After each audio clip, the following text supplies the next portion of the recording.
చిన్న సన్నకారు అదేవిధంగా దళిత గిరిజన బీసీ వర్గాల రైతాంగానికి అందరికీ కూడా సబ్సిడీ మీద యాంత్రీకరణ మళ్ళీ కొనసాగించాలని చెప్పి ఆదేశాలు ఇచ్చారు. ఈరోజు రాష్ట్ర వ్యాప్తంగా రేపు సంక్రాంతి నుంచి ఈ కార్యక్రమం కొనసాగుద్ది అని చెప్పి కూడా విజ్ఞప్తి చేస్తున్నాం.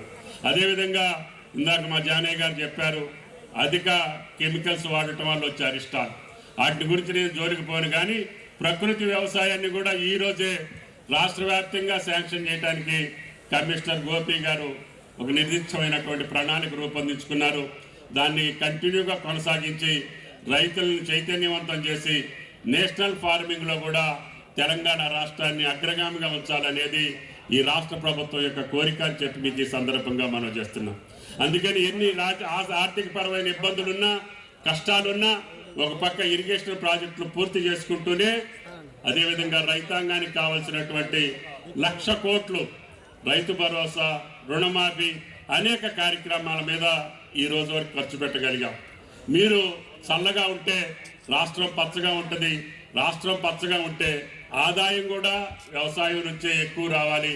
అందుకనే 2047 కల్లా మేము $400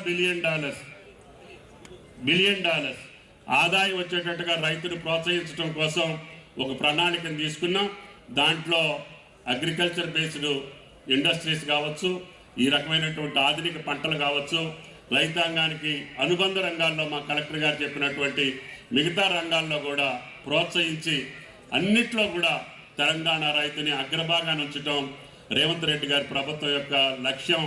దానికి అనుగుణంగా మా శాసనసభ్యులు వెంకట్రావు గారు కానీ, ఆదినారాయణ గారు కానీ, రాష్ట్రంలో ఉన్న శాసనసభ్యులందరూ రైతుకు కావాల్సినటువంటి అవసరాల మీద దృష్టి పెట్టి రాష్ట్ర ప్రభుత్వం చేస్తున్నటువంటి ప్రతి కార్యక్రమాన్ని ప్రోత్సహించి, ముఖ్యంగా హార్టికల్చర్కి సంబంధించినటువంటి అనువైనటువంటి పంట తెలంగాణకి ఆయిల్ ఫామ్ ఉంది, దాన్ని ప్రోత్సహించి 32-33 జిల్లాల్లో, హైదరాబాద్ తప్ప మిగతా అన్ని జిల్లాల్లో మనం ఆయిల్ ఫామ్ను ప్రోత్సహిస్తున్నాం. తద్వారా రేపు రాబోయే రోజుల్లో మిగతా జిల్లాల్లో కూడా ఇందాక మా చైర్మన్ గారు చెప్పినట్లుగా నెర్మెట్లో ఫ్యాక్టరీ స్టార్ట్ అవుతుంది.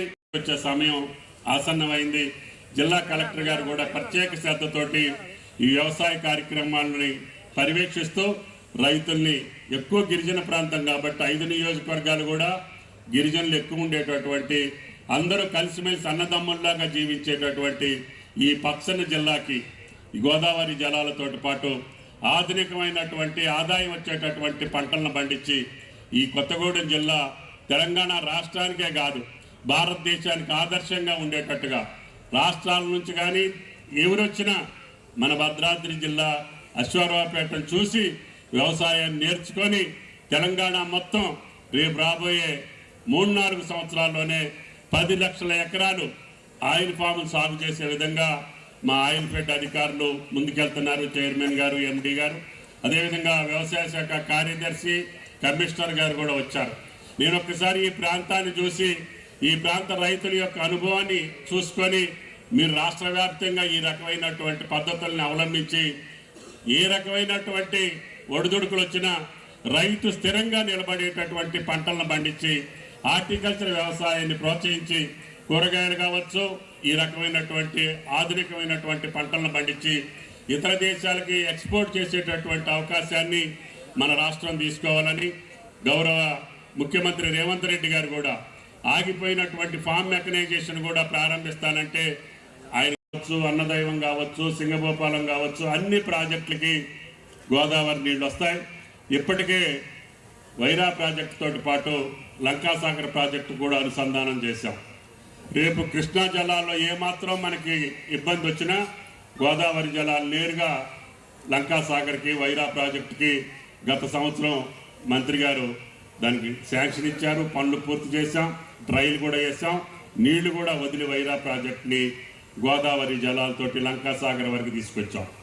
అదేవిధంగా రేపు రాబోయే రోజుల్లో 4వ పంప్ హౌస్ను కూడా పూర్తి చేస్తే అశ్వారావుపేట, దమ్మపేట మండలాలకి పూర్తి స్థాయిలో నీళ్లు వస్తాయని, తద్వారా నా జీవితకాల నెరవేరుద్ది, మీరు తప్పకుండా రావాలని చెప్పి రేపు ఆయన గారికి ఇరిగేషన్ మీద ఢిల్లీలో అవసరం ఉన్నటువంటి పనులున్నా కూడా పట్టుబట్టి తీసుకురావటం జరిగింది.